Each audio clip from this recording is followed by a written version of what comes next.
अल्हम्दुलिल्लाह वस्सलातु वस्सलामु अला रसूलिल्लाह। एतकाफ़ में नबी करीम सल्लल्लाहु अलैहि वसल्लम का तरीका। सवाल किया गया है, मैं ये जानना चाहता हूँ कि एतकाफ़ में नबी करीम सल्लल्लाहु अलैहि वसल्लम का तरीका क्या था। अल-जवाब बिअौनिल्लाहि सुब्हानहु व तआला। एतकाफ़ में नबी करीम सल्लल्लाहु अलैहि वसल्लम का तरीका कामिल और आसान था।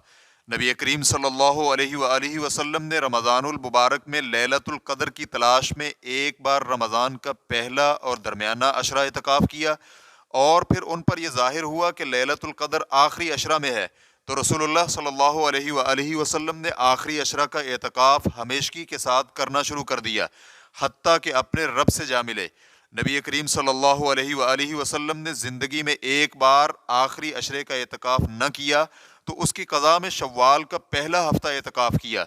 सही बुखारी और सही मुस्लिम। और जिस बरस नबी करीम सल्लल्लाहु अलैहि वसल्लम की वफ़ात हुई, उस बरस नबी अलैहिस्सलातु वस्सलाम ने 20 रोज़ का एतकाफ़ किया। रेफरेंस के लिए देखिए सही बुखारी हदीस नंबर 2040।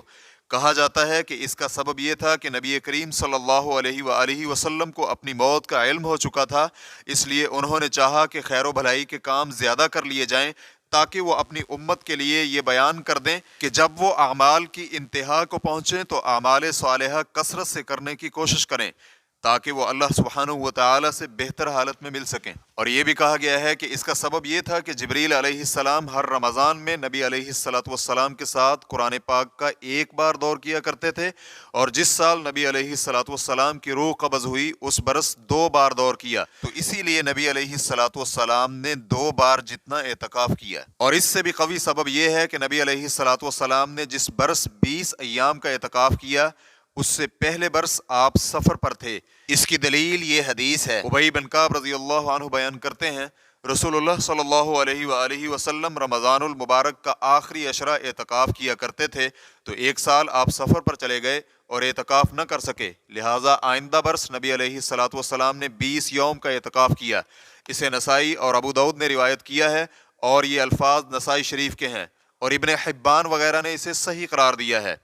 रेफरेंस के लिए देखिए फतहुल बारी। नबी अलैहिस्सलातु वस्सलाम खैमा लगाने का हुक्म देते तो उनके लिए मस्जिद में खैमा नस्ब कर दिया जाता, तो रसूलुल्लाह सल्लल्लाहु अलैहि वसल्लम लोगों से अलहदगी में इस खैमा में रहते और अपने रब से लगाव लगा लेते, हत्ता कि हकीकी सूरत में आपकी खलवत मुकम्मल हो जाती। और एक बार नबी करीम सल्लल्लाहु अलैहि वसल्लम ने छोटे से तुर्की खैमा में एतकाफ़ किया और उसके दरवाजे पर चटाई लटकाई गई थी। सही मुस्लिम हदीस नंबर 1167। इब्ने क़य्यिम रहमहुल्लाह ज़ादुल मआद में कहते हैं, ये सब कुछ एतकाफ़ का मकसद और उसकी रूह के हुसूल के लिए है। इसके बरक्स जो कुछ जाहिल लोग करते हैं और एतकाफ़ को ऐश व इशरत और मिलने जुलने की जगह बना लेते हैं और वहाँ आपस में गुफ्तगू और गप्पे हाँकते रहते हैं, तो एतकाफ़ का एक अंदाज तो ये है, लेकिन एतकाफ़ नबवी का अंदाज कुछ और ही हुआ करता था।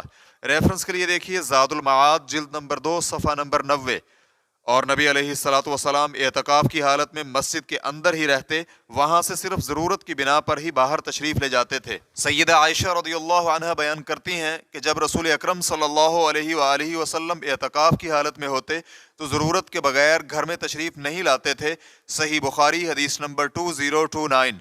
और मुस्लिम की रिवायत में ये अल्फाज हैं कि इंसानी हाजत के बगैर नहीं आते थे।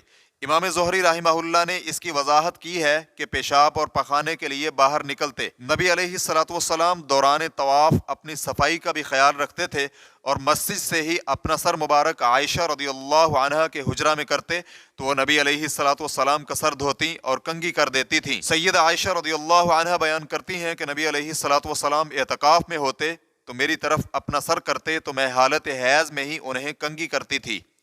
और एक रिवायत में है कि मैं उनका सर धोती थी। सही बुखारी हदीस नंबर 2028। सही मुस्लिम हदीस नंबर 297। हाफिज इब्ने हजर रहमहुल्लाह कहते हैं, और हदीस में खुशबू लगाने और सफाई और गुस्ल करने, मूंढने और बनाव संगार करने का जवाज पाया जाता है, और जमहूर उलमा इसी पर हैं कि एतकाफ़ में वही चीज़ मकरूह है जो मस्जिद में मकरूह है। और रसूल अकरम सल्लल्लाहु अलैहि वसल्लम का ये तरीका था कि जब आप एतकाफ़ की हालत में होते, ना तो मरीज़ की इयादत करते और ना ही जनाजा में शरीक होते। ये इसलिए था कि सारा वक़्त अल्लाह सुब्हानहु व तआला से मुनाजात पर तवज्जो मरकूज़ रहे और एतकाफ़ की हिकमत पूरी और मुकम्मल हो, और वह हिकमत लोगों से अलहदगी और अल्लाह के साथ लगाव है।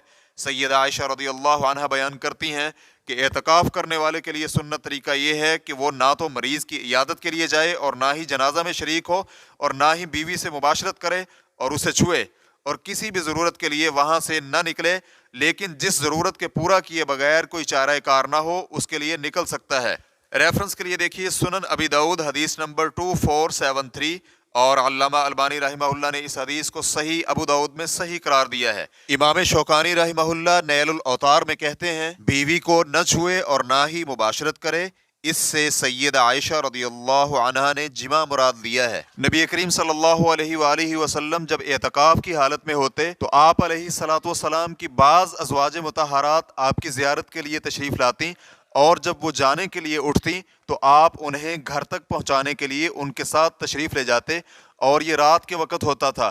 نبی علیہ الصلوۃ والسلام کی زوجہ ام المؤمنین صفیہ رضی اللہ عنہا بیان کرتی ہیں کہ وہ رمضان کے آخری عشرہ میں نبی علیہ الصلوۃ والسلام کی زیارت کے لیے مسجد میں ان کے اعتکاف والی جگہ میں آئیں اور کچھ دیر ان کے ساتھ بات چیت کرتی رہیں، اور پھر واپس جانے کے لیے اٹھیں تو رسول اللہ صلی اللہ علیہ وآلہ وسلم بھی ان کے ساتھ انہیں واپس پہنچانے کے لیے اٹھ کھڑے ہوئے، یعنی ان کے گھر پہنچانے کے لیے۔